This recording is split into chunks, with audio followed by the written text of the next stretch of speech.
사무엘상 강의 6번째 시간, 악한 범죄, 순한 책망, 악한 범죄, 순한 책망, 이런 제목을 가지고 말씀을 나누겠습니다.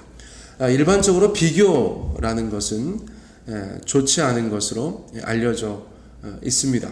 특별히 사람과 사람을 비교하여서 누가 더 나으니 못하느니 하는 것은 좋지 않다.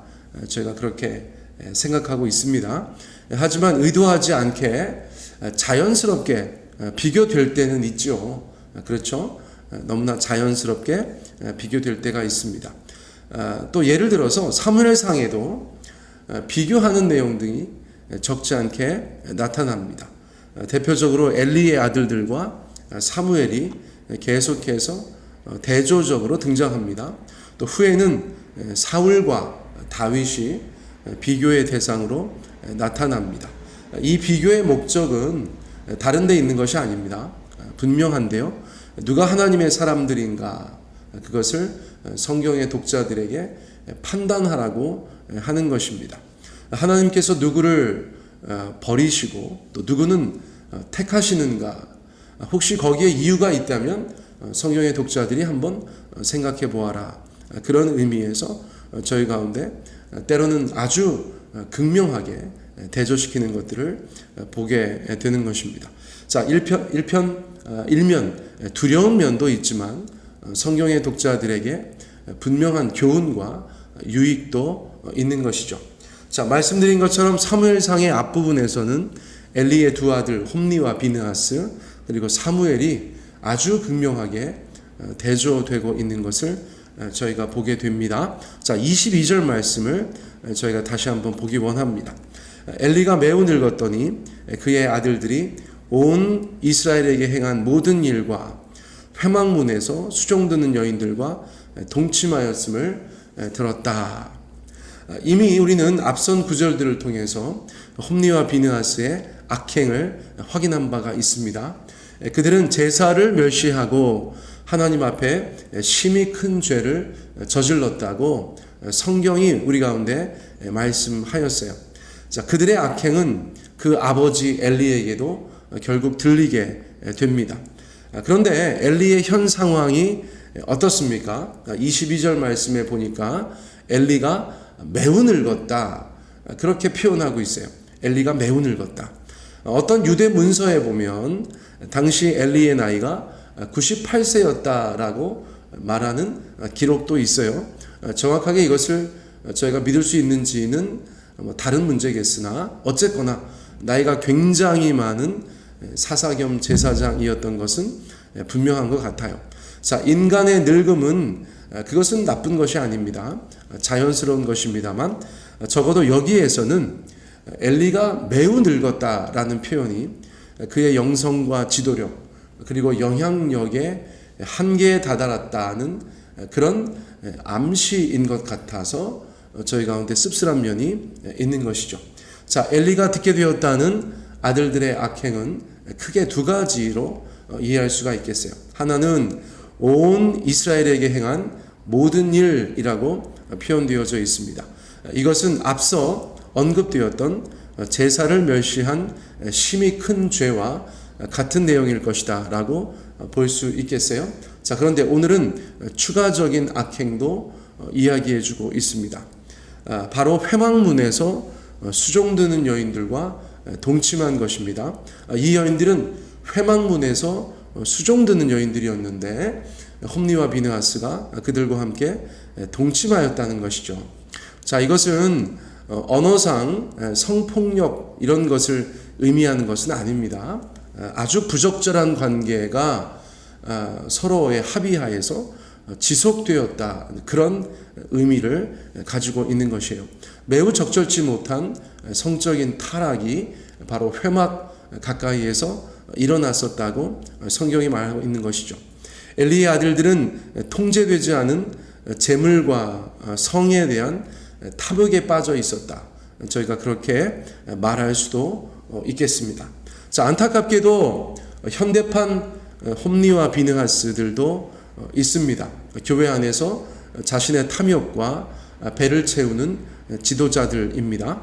교회 안에서의 만남을 부도덕한 만남으로 변질시켜 버리는 그런 사람들도 있는 것입니다. 회개하지 않으면 그 결과는 엘리의 아들들과 크게 다르지 않을지도 모르겠어요. 그것들이 가지고 오는 부정적인 결과는 또 무엇입니까? 23절과 24절 말씀 저희가 확인해 보겠습니다. 그들에게 이르되 너희가 어찌하여 이런 일을 하느냐? 내가 너희의 악행을 이 모든 백성에게 듣노라.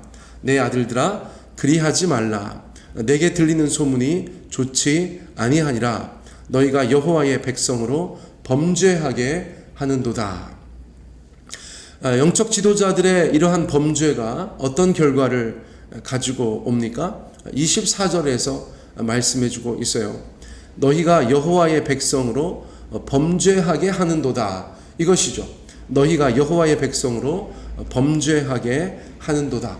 자, 이 구절이 의미가 중요하게 다가옵니다.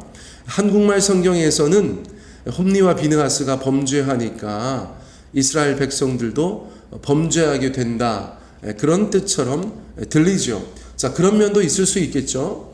어쨌거나 지도자라고 하는 사람들이 악행을 일삼고 또 범죄하니까 적어도 그 신앙을 가지고 있는 다른 사람들도 죄의 울타리가, 죄의 경계가 넓어졌다고도 할 수 있겠죠.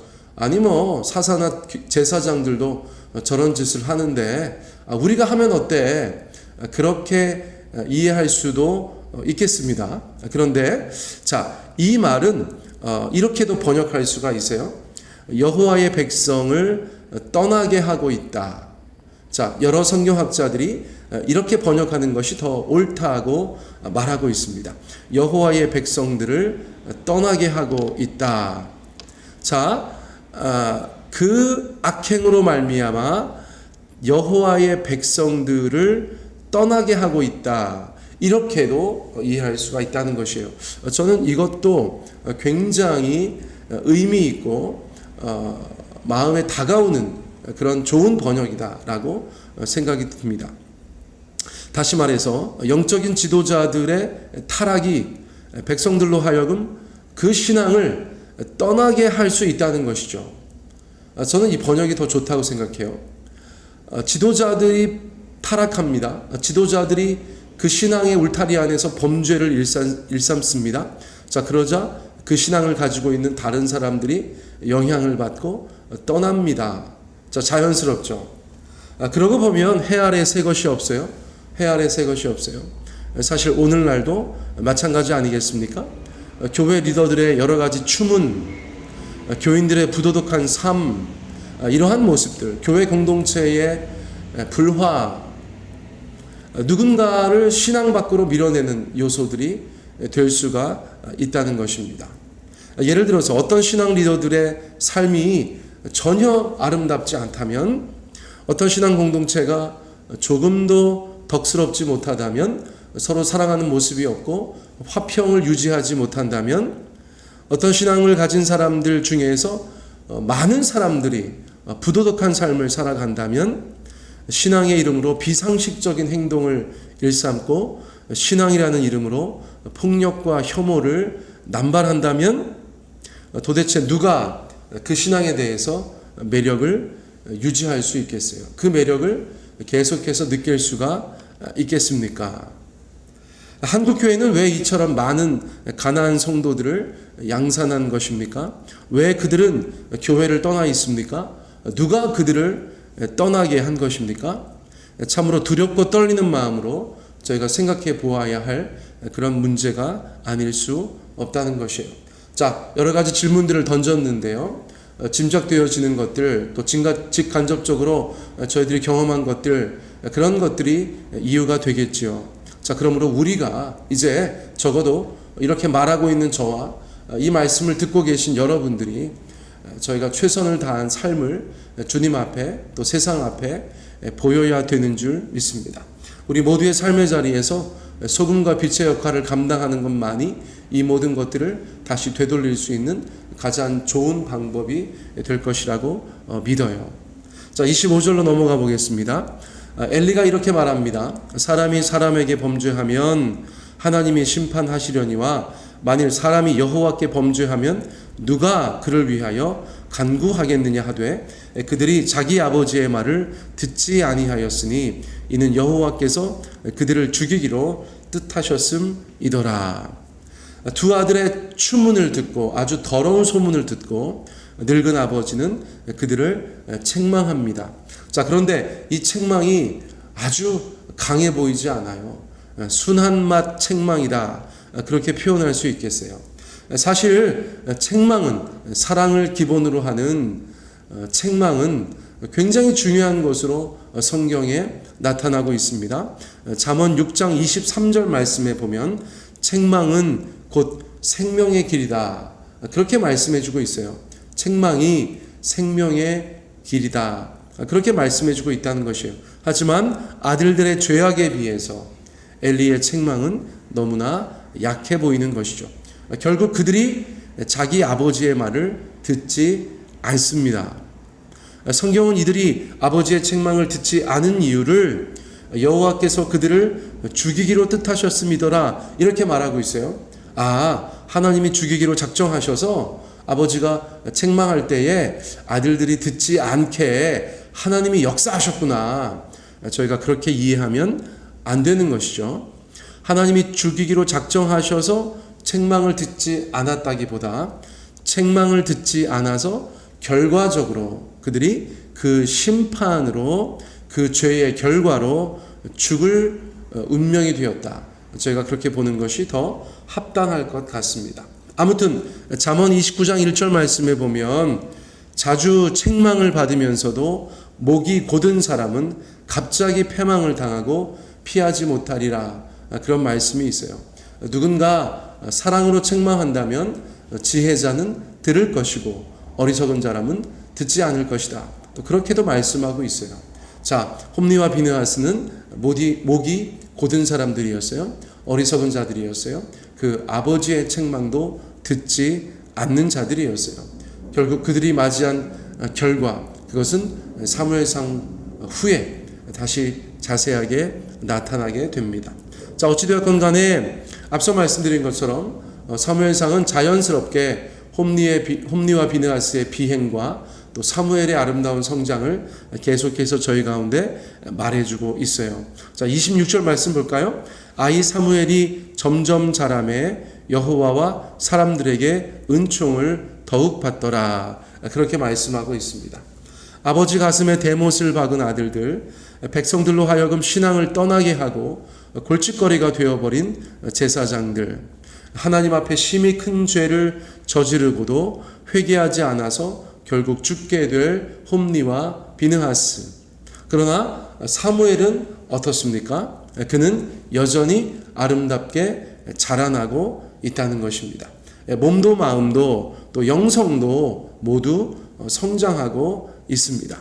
더욱이 여호와 하나님께 은총을 받고 있다, 그렇게 성경이 말씀하고 있고요. 사람들에게도 사랑을 받고 있다, 그렇게 말씀해주고 있어요. 자, 비교하려고 한 것은 아닐 수도 있지만 비교가 되는 그런 인생들이 아닐 수가 없는 것입니다. 자, 사랑하는 성도님들, 우리의 모습은 어느 쪽에 가까울까요? 어느 쪽으로 변해가고 있을까요? 우리의 신앙은 어느 쪽으로 기울고 있을까요? 하나님은 하나님의 저울 안에서 우리를 어떻게 달아놓고 계실까요? 자, 이것은 우리 스스로에게 굉장히 중요한 질문이 될 것이라고 믿습니다. 하나님과 사람들 앞에서 성장하면서 계속해서 사랑받으셨던 예수님처럼, 또 하나님과 사람들 앞에서 성장하면서 은총을 받았던 사무엘처럼, 우리가 어린아이는 아니지만 날마다의 삶 속에서 하나님과 사람들 앞에 사랑받고 은총받는 그런 귀한 인생들 되시기를 예수님의 이름으로 축복합니다.